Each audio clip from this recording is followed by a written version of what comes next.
کسی زمانے میں ایک غیر مسلم نے اسلام قبول کیا تو اس سے پوچھا گیا کہ اسلام کی کس بات نے تجھے متاثر کیا، تو وہ بولا کہ صرف ایک واقعہ میری ہدایت کا سبب بن گیا۔ کہا مجلس رسول اللہ صلی اللہ علیہ وسلم لگی ہوئی تھی، لوگوں کا ہجوم تھا۔ ایک شخص نے عرض کی، حضور میرے لیے دعا کرو، میرا بچہ کئی دنوں سے مل نہیں رہا کہ وہ مل جائے۔ قبل اس کے کہ حضور صلی اللہ علیہ وسلم کے ہاتھ اٹھ جاتے، ایک شخص مجلس میں موجود تھا، وہ کھڑا ہو گیا اور کہا، حضور میں ابھی فلاں باغ سے گزر کر آیا ہوں، اس کا بچہ وہاں بچوں کے ساتھ کھیل رہا تھا۔ باپ نے جب سنا کہ میرا بچہ فلاں باغ میں ہے تو اس نے دوڑ لگا دی۔ آپ صلی اللہ علیہ وسلم نے فرمایا، اس کو روکو، واپس بلاؤ۔ اس نے کہا، حضور آپ جانتے ہیں کہ ایک باپ کے جذبات کیا ہوتے ہیں۔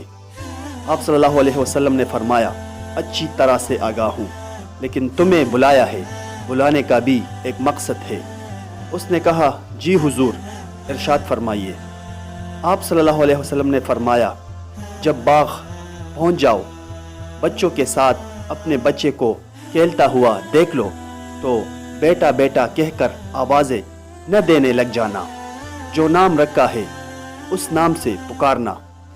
اس نے کہا، حضور میرا بیٹا ہے، اگر میں بیٹا کہہ کر بلاؤں تو اس میں حرج ہی کیا ہے؟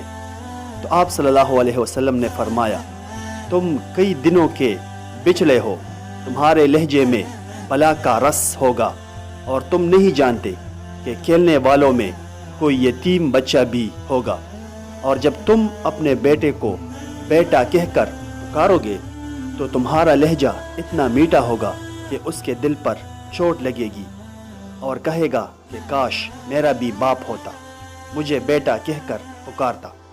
آپ صلی اللہ علیہ وسلم نے یہاں تک فرمایا کہ اپنے گوشت کی خوشبو سے اپنے ہمسائے کو تنگ نہیں کیا کرو۔ اس غیر مسلم نے کہا کہ حضور صلی اللہ علیہ وسلم کے اس واقعے نے کہ کسی یتیم بچے کے سامنے اپنے بیٹے کو بیٹا کہہ کر نہیں پکارا کرو، اس نے مجھے بتایا کہ اسلام کیا ہے۔